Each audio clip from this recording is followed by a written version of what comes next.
Just like my dad wanted, I brought our maid with us to the event. For a moment, I couldn't believe my ears. Edgar, standing right in front of his father, referred to me as a maid with a smug attitude. Then, my stepfather, who had been staring intently at my face, suddenly burst out laughing. Confused and upset, I asked, "What's going on?" His father, trying to suppress his own laughter, managed to say, "Well, it's just that when you said Edgar's fiancé, I wondered what kind of woman she'd be. And here we have a face of poverty, it makes me want to see her parents." Hearing this, I, Amy, felt tears prickle at the back of my eyes out of sheer frustration and embarrassment. I ran away from the scene, seeking refuge. Luckily, there was a women's restroom for guests in the party room. I hid there as if running for cover and called my dad. After I explained the situation, my dad came to help right away. When he arrived, he introduced himself, saying, "Hello, I'm the maid's father." Upon realizing who my father was, Edgar's father and Edgar themselves started to panic, and eventually, they faced retribution from my dad and another helper who showed up later. My name is Amy, and I work as a salesperson in a department store. At 40, I'm still single, but I am currently seeing someone. His name is Edgar, 5 years my junior, at 35. Edgar is the son of the owner of a music store located within the department store where I work. Dating the boss's son can attract unwanted attention. That's why I've kept my relationship with Edgar a secret at work, to avoid awkward social situations. We mainly communicate through messages, and I always look forward to checking my phone for messages from Edgar during breaks. Today, I checked my phone to find a message from him suggesting we go out on our day off. Our relationship was still fresh, and spending time together felt new and exciting. Edgar's family owning a music store, they had a piano worth $2 million. Edgar has been playing the piano since he was a child. "I want you to see our family's piano, then I'll play something for you," he texted. "That sounds lovely. I'd love to hear you play," I replied. Edgar is genuinely well-mannered and a calm person. I really enjoy spending time with him. Considering our ages, of course, marriage is on the table, so when Edgar messaged me about going on a date, I felt a twinge of excitement mixed with the usual nervous anticipation. However, I had to decline that day because my mom was coming over from home. "I'm sorry, but I have to stay home because my mom is visiting that day," I texted back. Then, 10 minutes later, Edgar replied, "Your mom is coming over? I'd like to meet her if possible." After thinking it over for a bit, since we were considering marriage, I replied, "That might be a good idea. You can come over for dinner." Edgar was delighted, and so was I, though a bit nervous about how the evening would unfold. My mom arrived earlier in the day, and together we prepared dinner, filling the kitchen with the smells of her best recipes. I told her about Edgar, explaining how our relationship had developed and how he had supported me through various ups and downs, including the humiliating incident at the party. As the evening approached, I hoped that introducing Edgar to my mom would be another step forward in our relationship. Hopes for the future and how important it was for us to have my mom's approval. We both understood that family dynamics could be complex, and we were prepared to address any issues that might arise. The morning continued, and when my mom finally returned from her phone call, she seemed more composed, yet there was a certain deliberateness in her demeanor that suggested she was ready to discuss something significant. "Mom, Edgar noticed that you seemed a bit surprised when he mentioned his last name," I started, hoping to ease into the conversation gently. "Is there something we should know?" My mom hesitated for a moment, then sighed deeply, as if deciding how much to reveal. "Yes, there is a bit of history with the name West. It's not directly about Edgar, but it's something from my past." Edgar and I exchanged a quick glance, bracing ourselves. My mom continued, "Many years ago, when I was just starting out as a violinist, I had a partnership with a music promoter, a Mr. West. It didn't end well. He was a difficult man, and our professional relationship soured because of some unethical decisions he made. It affected my career for a while." I saw Edgar's face change as he absorbed the information. "That was my uncle," he said quietly. I heard about his fallout with several musicians. I had no idea one of them was related to you. The atmosphere felt heavy, but there was also a sense of pieces falling into place. I'm sorry to hear that, Edgar. It must be uncomfortable to hear such things about your family, my mom said, her voice softer, reflecting empathy but also the pain of old wounds. It's okay, Edgar replied. I think it's important we know these things. It helps to understand more about each other's backgrounds. We spent the next hour discussing the past incident more openly, exploring how it had impacted both our families. It was a difficult conversation, but necessary. Edgar expressed his regret over his uncle's actions and assured my mom that his values and the way he conducted his business were in stark contrast to those of his uncle. As the day progressed, the initial awkwardness gave way to a more profound understanding and respect among us. It wasn't easy, discussing such personal and painful memories, but it was crucial for building trust and moving forward. While we navigated these revelations, Edgar and I knew that addressing this openly had actually brought us closer. It made me realize how important transparency and honesty were in a relationship, not just between the two of us, but also with our families involved. The rest of the visit was spent planning for a potential future where both families could come together, not just as in-laws, but as supporters and allies in our respective journeys. Despite the rocky start, the day ended with a hopeful outlook, laying down a foundation for what we hoped would be a harmonious future. That this was a critical juncture in our relationship, and I was determined to approach it with as much openness and grace as possible. Saturday arrived, and as I dressed, I chose an outfit that was both elegant and understated, hoping to strike the right balance between formality and accessibility. Edgar picked me up in the morning, and his usual calm demeanor seemed infused with an unusual mix of excitement and nervousness. On the drive to his parents' house, Edgar filled the silence with chatter about his childhood memories associated with the neighborhood we were passing through. That's the park where I learned to ride my bike, he pointed out, a smile breaking through his nervous facade. It was heartwarming to see this side of Edgar, the personal histories that made him who he was. When we arrived, Edgar's parents greeted us at the door.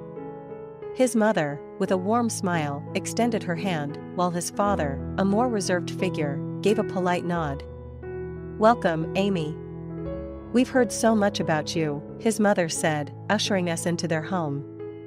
The house was spacious and warmly decorated, reflecting a family with deep roots and a sense of tradition. As we sat down in the living room, the conversation began with general pleasantries, but I could sense the undercurrent of curiosity about me and my background. Edgar's father was the first to delve deeper. So, Amy, Edgar tells us you work at the department store where our music store is located. How long have you been there? He inquired, his tone friendly yet measured. I've been there for about 10 years now, I replied. It's a great environment, and over the years, I've grown quite attached to the community around the store. His mother nodded, then added, and music, do you have any interest in it as well? Given Edgar's passion, I imagine it must be a common interest? Yes, I do enjoy music, though I'm more of an enthusiast than a practitioner, I admitted, smiling. I've always admired those who can play an instrument well, like Edgar. The conversation gradually shifted to more personal topics, and I could tell they were evaluating not just my compatibility with Edgar, but also my fit within their family dynamics. Edgar, meanwhile, stayed supportive, often adding details or anecdotes that painted our relationship in a collaborative and respectful light. As lunch was served, Edgar's mother brought out dishes that she had prepared, each introduced with a little story about its origin or why it was significant to their family. The meal was delicious, and the effort to make me feel welcomed was palpable. After lunch, we took a walk in their garden, and Edgar's father asked more direct questions about my future aspirations and how I envisioned my life with Edgar. I answered as honestly as possible, emphasizing our shared values and hopes for the future. Throughout it all, I remained aware of the importance of this meeting, the unspoken concerns about cultural and familial differences that might linger beneath the surface. But by the time we said our goodbyes, I felt a cautious optimism. Edgar's parents had been warm and inviting, and it seemed we had made a positive impression. As Edgar and I drove back, he squeezed my hand gently. You were wonderful, he said, a tone of relief evident in his voice. I smiled, feeling a mix of relief and happiness myself, hopeful about what the future held for us. Say such things, especially in front of his father. My heart was pounding, and I felt a cold sweat forming as I tried to process the situation. The room suddenly seemed overly warm, and the walls too close. Was this some kind of twisted joke or test? I looked around, hoping to find some sign that this was all a misunderstanding, that maybe Edgar was playing a role for some bizarre reason. But his demeanor suggested otherwise. He was too relaxed, too at ease with what he was saying. It was as if he was a different person in the presence of his father. Dad, you know Amy is not really our maid. She's my fiancé, Edgar finally said, his tone light, as if he was trying to brush off the earlier comments as a joke. His father chuckled, of course, I know. Just having a bit of fun. It's good to test the waters, see if she can handle our sense of humor. He gave me a scrutinizing look, his eyes sharp yet not entirely unfriendly. I forced a smile, feeling anything but amused. I appreciate a good joke, I managed to say, though my voice lacked its usual confidence. But maybe next time a little heads up would be helpful. Edgar looked at me, perhaps finally noticing my discomfort. Sorry, Amy, I should have warned you about our weird sense of humor. Dad and I always push each other's buttons. Didn't mean to drag you into it on your first visit. His apology seemed sincere, but the damage was done. My perception of Edgar had shifted slightly, tainted by the realization that he could be influenced so strongly by his father's presence. It made me wonder about other aspects of his personality that might surface in the future. We spent the rest of the visit touring the mansion, Edgar pointing out family portraits and sharing stories of his childhood. His father spoke of their business and the parties they hosted, obviously proud of the empire he had built. The conversation eventually returned to normal, focusing on more pleasant topics such as the upcoming party and the famous pianist who would be performing. As the day progressed, I tried to put the uncomfortable incident behind me, engaging in the discussions and asking questions about the piano and the musicians they knew. Edgar's father seemed to take a genuine interest in my background in music, and slowly, the earlier tension began to dissipate. Despite the rocky start, by the time we left, I felt a cautious sense of acceptance from Edgar's father. Edgar, for his part, seemed relieved that the visit had ended on a better note than it began. As we drove home, he kept glancing at me, his expression a mix of concern and hope. I really am sorry about earlier, he said as we neared my apartment. I hope it hasn't changed things between us. I looked at him, taking in the familiar features of the man I loved, now shadowed by the complexities of his family dynamics. It's okay, Edgar. It was a shock, but I think it's good that I saw this side of things. It's all part of understanding each other better, right? He nodded, squeezing my hand. Right. Thank you for handling it so well. I promise, no more surprises like that. As Edgar dropped me off, I stepped out of the car with a smile, reassured in some ways, yet more aware than ever of the challenges that lay ahead. Our journey together was just beginning, and I knew it would require patience, understanding, and perhaps a thicker skin than I had anticipated. The entrance and saw my dad walking in, his presence commanding as always. He dressed in his usual sharp style, despite the casual nature of his visit. My dad has always had an aura about him, a mix of charisma and confidence that often leaves an impression. Hello, everyone, Dad said, his voice carrying a warm, easy authority as he entered the room. Edgar's father, who had been so full of smirks and comments earlier, now looked slightly taken aback. Edgar himself seemed unable to hide his surprise, his earlier arrogance replaced by a hint of respect. Dad, this is Edgar and his father, I introduced them, trying to keep my voice steady despite the swirling emotions. Edgar has been my boyfriend, and well, we've been considering our future together. My dad shook hands with Edgar's father, his demeanor polite but firm. Nice to meet you. Amy has told me a lot about you both. Edgar's father, recovering from his initial surprise, managed a polite nod. We've heard quite a bit about you too, sir. It's a pleasure. The room felt charged with a new dynamic, the power seemingly shifted. My dad turned to me, his eyes softening. "Amy, are you okay?" he asked, clearly sensing my earlier distress. I nodded, feeling a sudden relief washing over me. "I'm better now, thanks, Dad." Dad then turned his attention back to Edgar and his father. "I understand there have been some discussions today. I hope we can all speak openly and honestly about whatever concerns there might be. Family is important to all of us, isn't it?" His words were calm but carried an unspoken weight, hinting at the gravity of the situation and the need for respect and understanding among us. Edgar's father cleared his throat, seemingly adjusting his earlier attitude. "Of course, mister," he paused, waiting for my dad to fill in. "Just call me Thomas," my dad said with a smile. And yes, family is indeed very important. As we all sat down again, the atmosphere had undoubtedly changed. Edgar seemed thoughtful, perhaps reconsidering his earlier behavior, and his father was decidedly more reserved. We talked more, this time about our families, our backgrounds, and what each of us valued in life and relationships. My dad shared stories of his travels and work, explaining how his job wasn't just about being away, but about building something meaningful that he hoped to pass on. Edgar and his father listened, and it seemed as though they were seeing me, and by extension, my family, in a new light.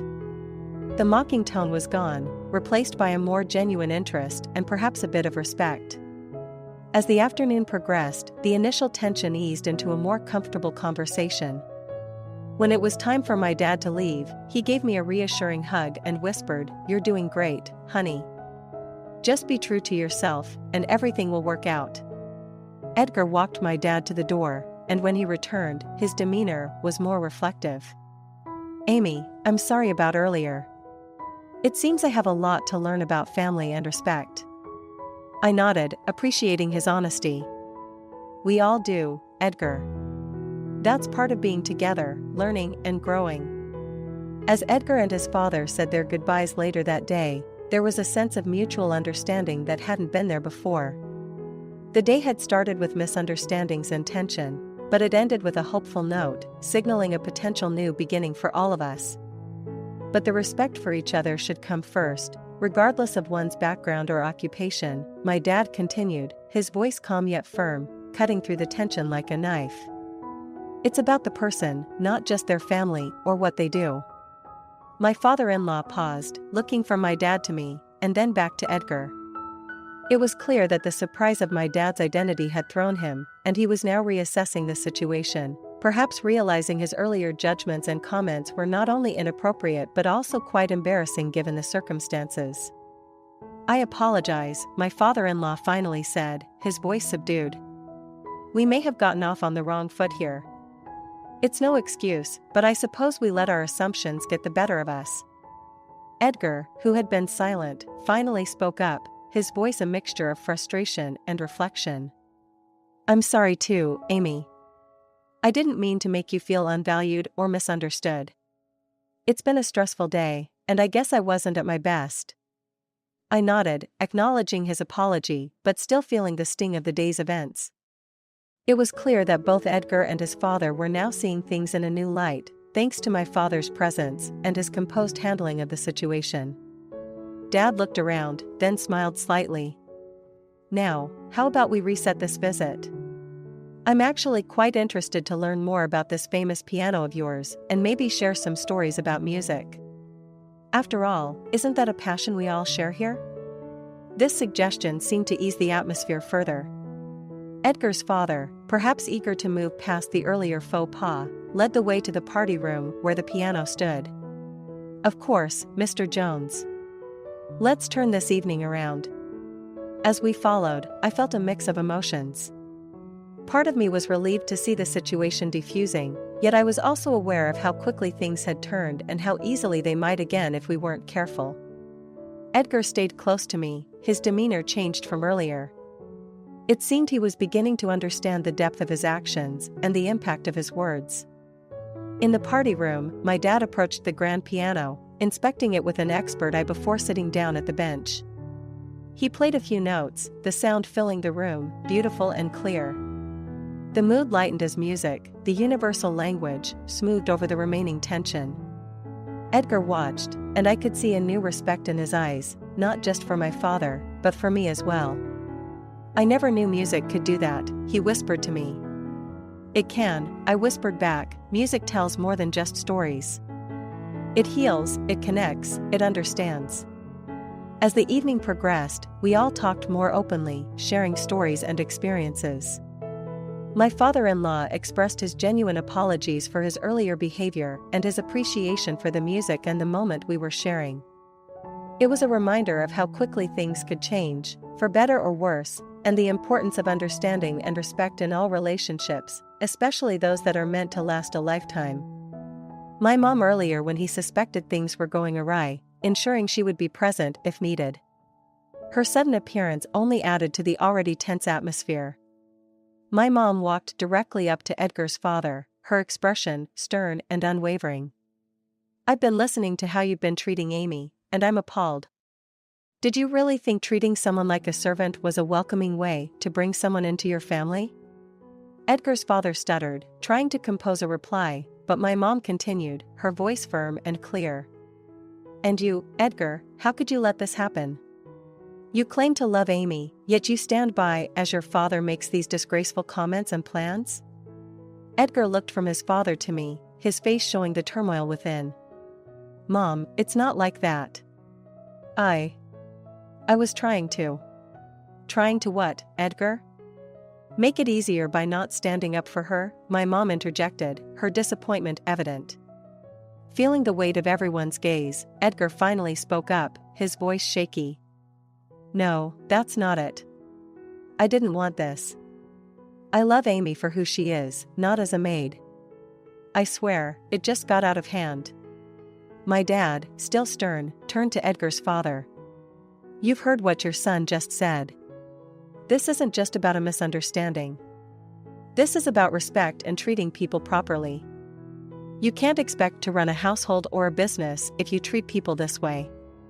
Edgar's father, now clearly distressed, looked at his son and then at us. I apologize. This has indeed gone too far. I didn't mean for any of this to happen. Edgar, we need to talk." As they stepped aside, my mom put her arm around me, her presence comforting. "Are you okay, honey?" I nodded, but the emotions of the day were overwhelming. "I don't know, Mom. I thought Edgar was different. But today, everything seems so messed up." My dad joined our side, his look one of concern and support. "Amy, no matter what happens, your mom and I are here for you. We won't let anyone treat you like this, engagement or not." The tension in the room had shifted, and it was clear that Edgar and his father were having a serious discussion nearby. After a few minutes, Edgar returned, his demeanor changed, more resolved. "Amy, I'm sorry. Truly. I should have stood up for you. I should have been clear with my intentions from the start. I want to make this right, if you'll give me the chance." I looked at him, the love I had for him battling with the shock and hurt of the day's events. It was a lot to process, and while his apology seemed sincere, the scars from today would not fade quickly. "We'll see, Edgar. We'll see how things go," I said, my voice steady but cautious. "We need to talk more, and I need time to think about all of this." As the evening wound down, my parents prepared to leave, reassuring me once more of their unconditional support. Edgar and his father apologized again, promising changes and a better approach in the future. As we all departed, the echo of the day's confrontations hung in the air, a reminder of the complexities of family, love, and the importance of respect and understanding in every relationship. "Why are you still focusing on the reception? This isn't about a performance or pleasing your guests. It's about Amy's life and her happiness," Dad responded, his voice firm and resolute. My father-in-law seemed flustered, unable to reconcile his priorities at that moment. Edgar stood up, wiping his tears. "I'm sorry, Amy. This isn't what I wanted." Everything just spiraled out of control. His voice was choked, and it was clear he was overwhelmed by the revelations and confrontations. I looked at Edgar, feeling a mix of pity and disappointment. Edgar, this isn't just about today. It's about how we treat each other and what we value. We can't build a life on misunderstandings and misaligned values. My mother, still stern, added, and you, trying to use Roy as a band-aid for your reception troubles, shows where your priorities are. It's not about fixing things, just for appearances. Edgar's father finally spoke up, his tone softer, perhaps realizing the gravity of the situation. I understand. I've been too focused on the wrong things. Edgar, if you truly love Amy, you need to think about what she needs, not what the business or I need. Edgar nodded slowly, his face a canvas of sorrow and realization. You're right, Dad.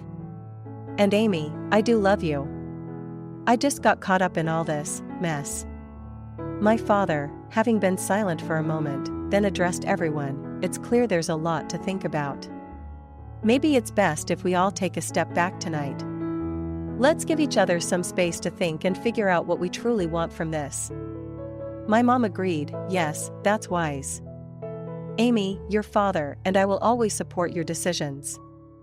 Whatever you choose, make sure it's what's best for you. As we prepared to leave, Edgar's father approached me, his demeanor changed from the pompous attitude he had earlier displayed. Amy, I'm truly sorry for how things turned out today. I hope we can find a way to make things right, regardless of what happens with the reception. I nodded, appreciating the apology, but still wary of the sincerity. Thank you. I hope so too.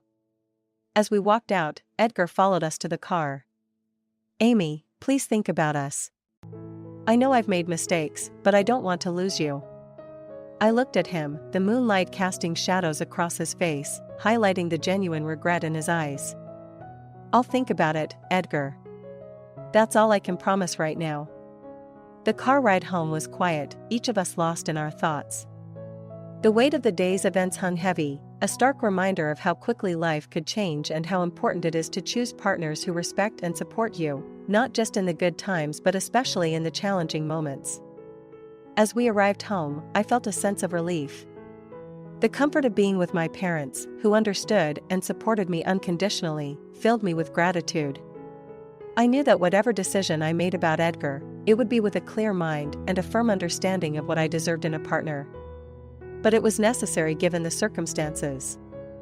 I believe in being fair and just, even if it means facing legal consequences, my dad said with a calm determination that had always inspired me. As the legal battles dragged on, I found myself caught between feelings of vindication for standing up to Edgar and his father, and exhaustion from the seemingly endless disputes. The courtroom became a familiar setting, a place where our personal grievances unfolded into public spectacle. One morning, before a court session, I sat with my mom in a quiet corner of the courthouse. She looked at me, her eyes reflecting both strength and concern. Amy, no matter how this turns out, remember that you have done the right thing. Standing up for yourself and demanding respect isn't just about today, it's about setting a precedent for how you will allow yourself to be treated in the future. I nodded, taking comfort in her words. I know, Mom. It's just hard sometimes, seeing how far things have gone. Difficult, yes. But necessary. You're showing that you value yourself enough to fight for what you deserve, she continued, squeezing my hand. The court case with Edgar and his father was a tangled mess of accusations and defenses. Edgar's father tried to portray himself as a victim of circumstance, claiming that his business failures and personal lapses in judgment were due to pressures he couldn't control. Edgar, on the other hand, seemed lost, a man torn between defending his father and acknowledging his own mistakes. When it was my turn to testify, I stood before the judge, my voice steady but my heart pounding. Your Honor, this case is not just about financial compensation. It's about recognizing the emotional and personal damages caused by their actions. They tried to use me, to diminish my value to nothing more than a servant or a financial asset. I am here today to assert my worth, not just in monetary terms, but as a human being deserving of respect. The judge listened intently, nodding occasionally as I spoke. When I finished, there was a heavy silence in the room, broken only by the scribbling of the court reporter. Weeks later, the judgment was delivered. The court ruled in our favor, mandating Edgar and his father to pay not only the overdue alimony to my mom's friend but also a compensation to me for the emotional distress and public humiliation I had suffered. Additionally, Edgar's father's attempt to sue my dad was dismissed, with the judge noting the lack of merit in his claims. As we walked out of the courthouse, a sense of relief washed over me. It wasn't just about winning the case, it was about reclaiming my dignity and closing a painful chapter in my life. "We did it," Mom said, her voice filled with pride and relief. "Yes, we did," I replied, feeling a weight lift off my shoulders.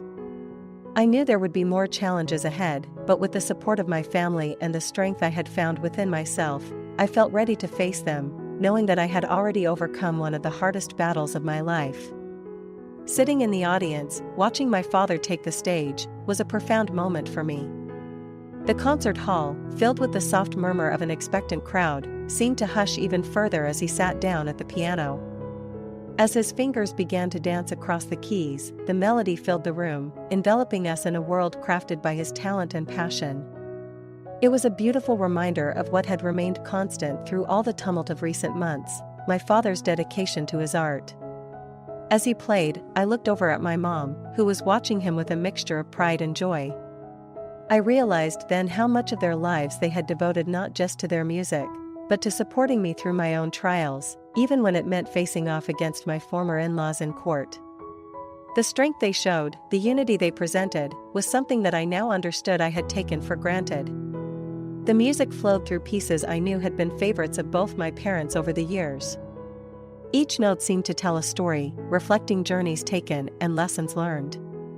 Listening there, I felt a deep connection not just to the music, but to the legacy of my parents, both in their careers and in the values they instilled in me. The applause at the end of the performance was thunderous. My father received a standing ovation, and as he bowed, our eyes met. In that moment, I could see the mutual recognition of all we had endured and overcome together. It was a silent, profound understanding that went beyond words. After the concert, as we gathered to celebrate his birthday, I approached him with a new sense of appreciation. "Dad, your concert was incredible. I'm sorry I haven't come to more of them. But I promise, that's going to change." He smiled, his eyes crinkling at the edges. "Thank you, Amy. But you being happy and safe is all that really matters to me. Knowing you're standing strong, that's the best gift you could give me." We spent the rest of the evening talking and laughing, a stark contrast to the tension and legal battles of the previous months. It felt like a renewal, not just of my relationship with my parents, but of myself.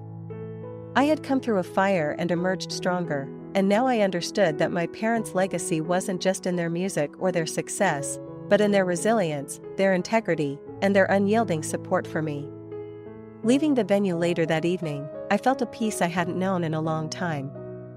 The night was clear, the stars bright above us. As we walked together, my mom linked her arm through mine, and I felt anchored, secure, and profoundly grateful. My promise to appreciate and honor my parents felt not just like a duty, but a privilege, a way to continue the beautiful melody they had begun in